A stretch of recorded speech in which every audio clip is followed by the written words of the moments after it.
Buenas noches, bienvenidos a otra entrega de Caso de Investigación. Hoy les presenta Juan Eleazar Fígalo.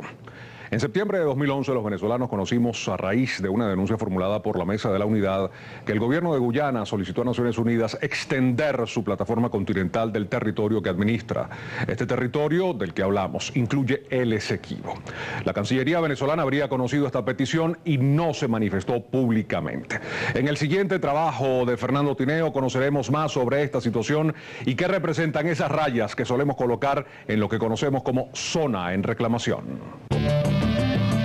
Para los venezolanos estas rayas siempre han sido familiares. Las marcábamos sin saber por qué lo hacíamos. Desde pequeños nos enseñaron que en el extremo oeste del mapa de Venezuela estaba un territorio que era nuestro. Lo llaman zona en reclamación. Artículo 10 de la Constitución de la República Bolivariana de Venezuela.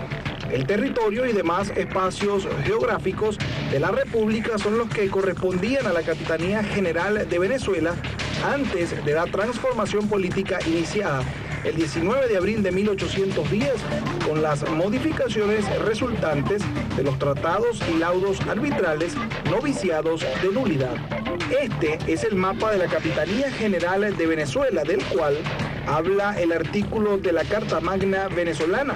Como puede observar, lo que siempre hemos conocido como zona en reclamación formaba parte de nuestro territorio. Desde el descubrimiento, tenemos el derecho de descubrimiento 1498, cuando llega Cristóbal Colón en el tercer viaje, y en una de las 18 carabelas que venía un hermano de Cristóbal Colón, llamado Diego Colón.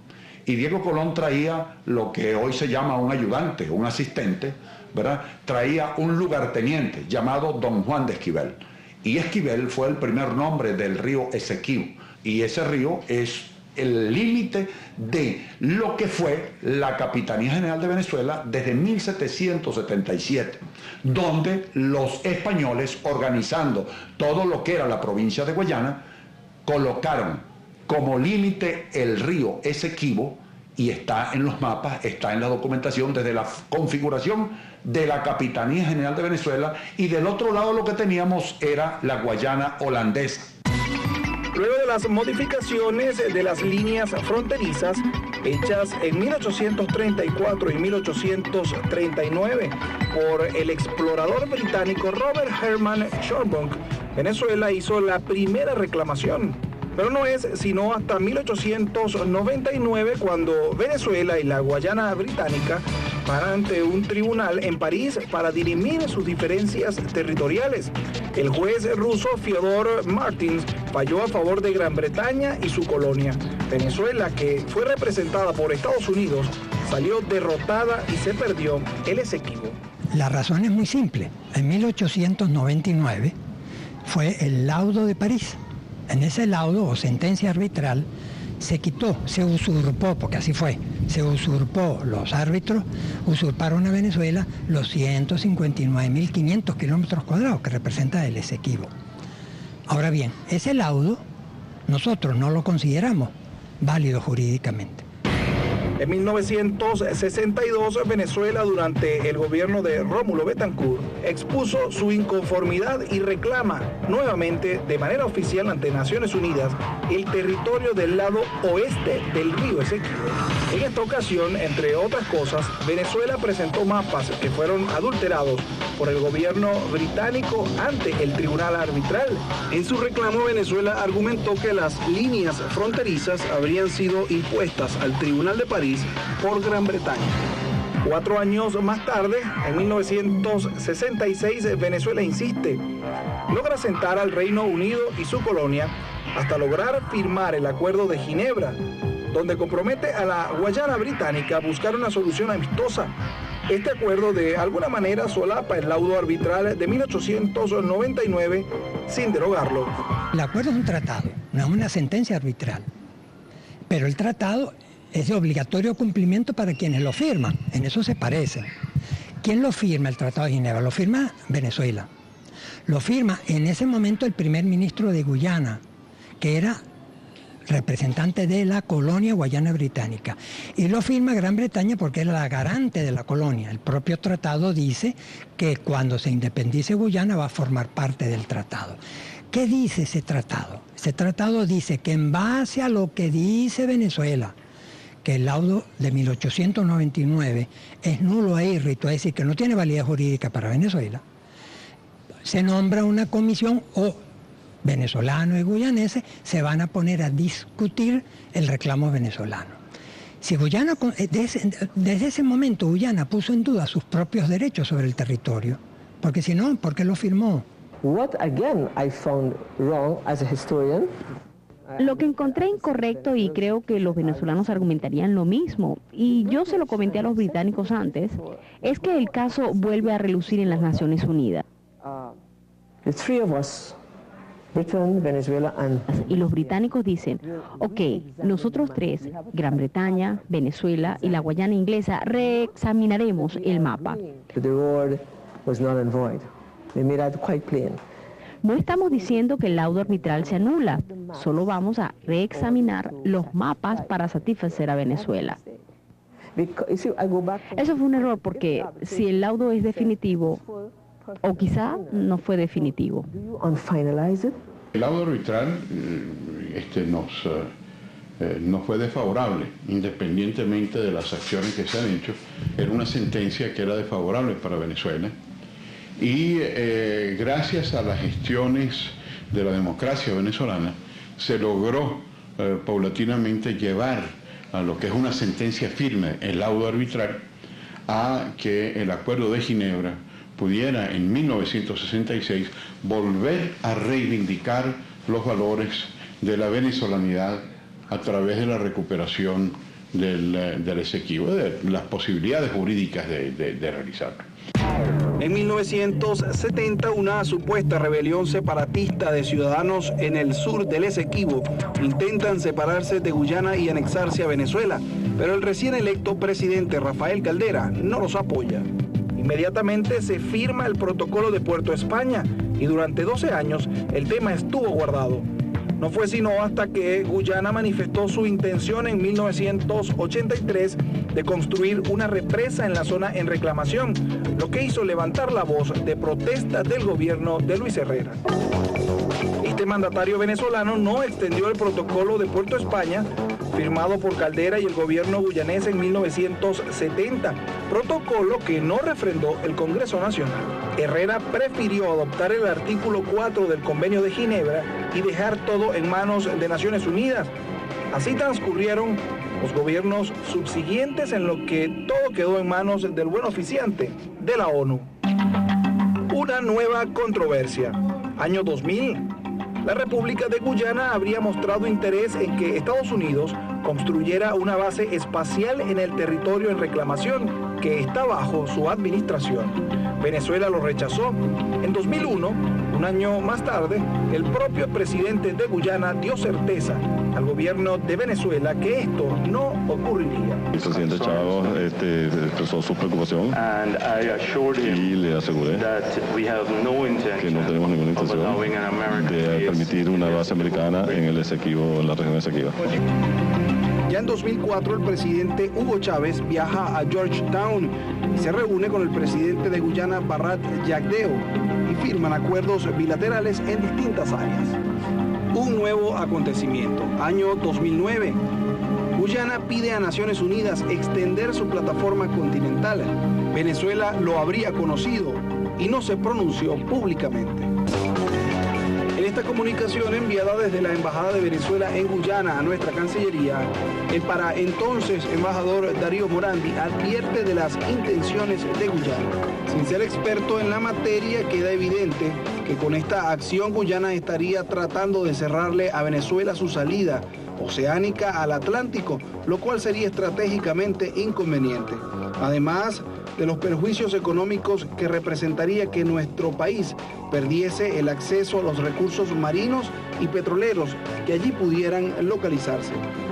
Dada la trascendencia del tema y su importancia estratégica, se considera urgente una respuesta de la Cancillería que exprese la opinión de parte de las distintas dependencias vinculadas al mismo.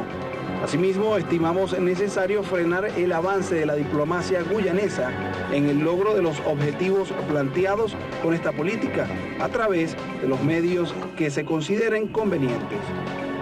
Los presidentes de Venezuela y Guyana se reunieron nuevamente, esta vez en Caracas, el 21 de julio de 2010, y si tocaron el tema, el país no se enteró.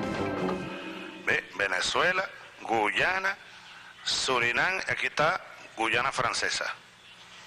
Y nosotros, Guyana y Venezuela, que tenemos este diferendo, ustedes saben que este es un territorio en reclamación de hace muchos años. Sin embargo, por encima del diferendo, aquí estamos, dando ejemplo de buena vecindad, aquí va el río Esequibo. Al respecto de este tema, que Yadegueo, él es un caballero, y como está de visita, estoy seguro que por eso no tocó el tema en público, sin embargo en privado lo hablamos, siempre lo hemos hablado. Si el tema del Esequibo es de interés nacional, ¿por qué no se sabe qué conversaron los mandatarios? Barrat Yagdeo le informó al presidente Hugo Chávez sobre su petición ante la ONU en 2009. Un comunicado de la Mesa de la Unidad reactivó el tema. En un comunicado público emitieron su opinión al país. Exigimos que Venezuela haga punto de honor en defender su soberanía sobre su mar territorial, pues la zona económica exclusiva, rica en petróleo, se la disputan transnacionales y países ribereños, ante lo cual los gobiernos democráticos venezolanos lograron preservar su soberanía y derechos potenciales. Lo que sorprende es el silencio de este gobierno, es la connivencia, es las declaraciones ayer de Maduro, diciendo abiertamente que este es simplemente un problema en el cual tiene derecho Guyana y que ellos no tienen nada que decir. El embajador en Guayana dice que lo están estudiando, se contradice con lo de Maduro. Pero ¿qué está pasando? El gobierno tiene una responsabilidad, no solo una responsabilidad desde el punto de vista político, sino incluso desde el punto de vista personal del presidente y del canciller en estas cosas. Las Fuerzas Armadas tienen algo que decir en esto, porque están obligadas por la Constitución a mantener la integridad territorial. A raíz de la denuncia de la Mesa de la Unidad sobre el silencio del gobierno y la presión de la opinión pública, los cancilleres de Guyana y Venezuela se reunieron en Puerto España, Trinidad. Bueno, Nicolás, ¿algún comentario? ¿Cómo te fue? Bueno, presidente, en primer lugar, creo que fue correcta la decisión que usted tomó de que planteáramos esta reunión con el buen oficiante y que se hiciera lo más rápido posible. Efectivamente, la respuesta del gobierno de la República Cooperativa de Guyana fue inmediata también. La reunión de ayer fue larga frente al buen oficiante. Hablamos con franqueza y con la diferencia, como usted lo establece, de que estamos hablando entre pueblos hermanos, que tenemos un diferendo, tenemos una reclamación territorial heredada de los viejos colonialismos, que fue utilizada para la división, para el odio, para que nos odiáramos entre los pueblos y para mantenernos separados. El presidente Hugo Chávez leyó parte del comunicado conjunto que ambos cancilleres firmaron el 30 de septiembre de 2011. Ya al final del comunicado, reconociendo que la controversia en relación con el laudo arbitral de 1899 en cuanto a la frontera entre Guyana y Venezuela sigue existiendo, los ministros reafirmaron su compromiso con el Acuerdo de Ginebra y el procedimiento de buenos oficios. Reconocieron que esta controversia es un legado del colonialismo y que debe ser resuelto. Al regreso, ¿cuál es el estatus del conflicto? ¿Qué es lo que está en juego en la zona en reclamación?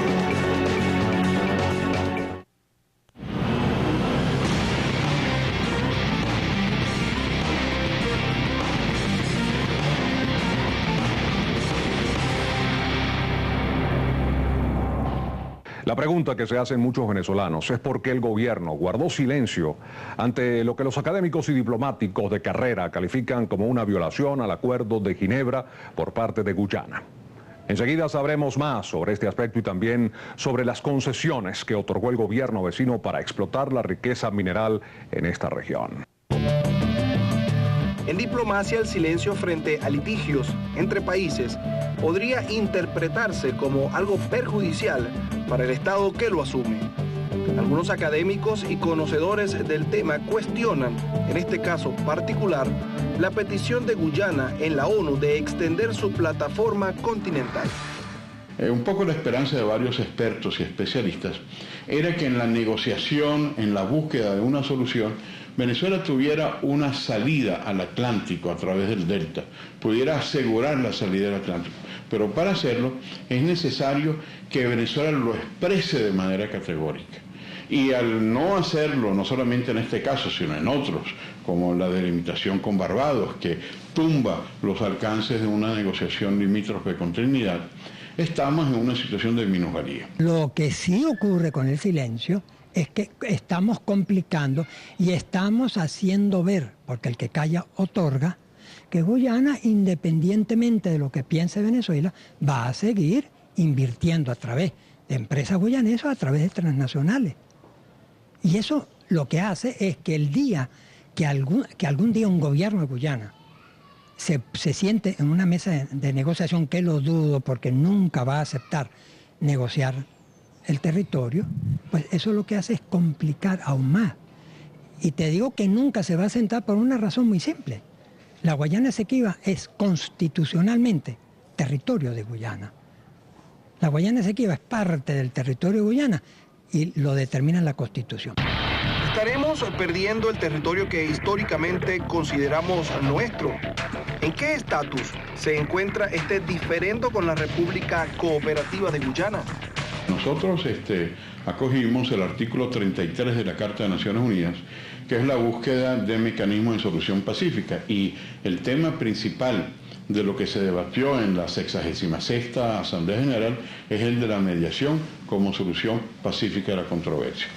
En este sentido, es evidente que nosotros estamos en un proceso en donde hay un buen oficiante, que es un caribeño, siempre ha sido un caribeño, y hay dos facilitadores, uno por Venezuela y otro por Guyana.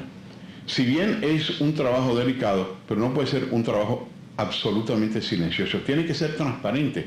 Hay que avisarle e informarle a la Armada venezolana. Hay que informarle y avisarle a los académicos de la historia que han estudiado. Hay que informarle y avisarle a otros componentes de la oposición que son miembros de la Asamblea Nacional. Hay que buscar motivar a los venezolanos. Guyana tiene presencia en el Esequibo. Según los especialistas, tiene la posesión debido al fallo arbitral de 1899, aunque Venezuela lo considere nulo e írrito. Pero ¿sabe usted quiénes viven detrás de las rayas que dibujamos en el mapa? Hay que entender que la población en esa zona, en el Guayana Esequiba, primero, por un lado, es relativamente escasa. Segundo, está bien dividida. Sobre la costa hay una población de origen hindú y africana que habla inglés y que básicamente en la mayor parte de la costa, en el triángulo norte del Esequibo, hay esa población, yo te diría que está muy alejada de sentirse venezolana, sino todo lo contrario, se siente guyanesa. También existen recursos de gran valor. Desde 1996, Guyana explora y explota el mineral de oro en el Esequibo. Solo en el año 2010, Guyana explotó 308.000 onzas de oro extraídas de la zona que reclama Venezuela, lo que es igual a 9.580 kilos del precioso mineral, más de 9 toneladas. Casi 509 millones de dólares entraron a las arcas del gobierno guyanés. Observe en estos mapas oficiales del gobierno de Guyana y de la compañía Guyana Goldfield Inc., donde se encuentran las minas de oro, y fíjese que están localizadas en la zona en reclamación. Este es el proyecto Aurora, uno de los depósitos más grandes que existen en la zona en reclamación y que explota la canadiense Guyana Goldfield. Hasta octubre de 2011 habían extraído, según este informe, 5.71 millones de onzas de oro de los depósitos Alec Hill, Walcott Hill y Matkins. A estos depósitos los llaman la milla de oro. La zona verde que ven en el mapa es el proyecto de extracción de oro Aurora. Además de los depósitos ya nombrados, existen otros. Depósito Beso Loco, Loco Beso del Sur, East West Loco, Oriente Walcott, North Alec Hill y North Roll. La exploración continúa. El proyecto Aranca se encuentra a 19 kilómetros del campo Aurora. La canadiense Guyana Goldfield realiza trabajos de exploración en un área de 307.589 hectáreas. La transnacional norteamericana tiene estimado invertir en este proyecto $10 millones. Según sus primeros cálculos, los depósitos en esta zona contienen 6.853.000 toneladas reportadas de mineral que contiene oro, con una ley promedio de 2,09 gramos por tonelada, lo que es igual a 460.400 onzas de oro.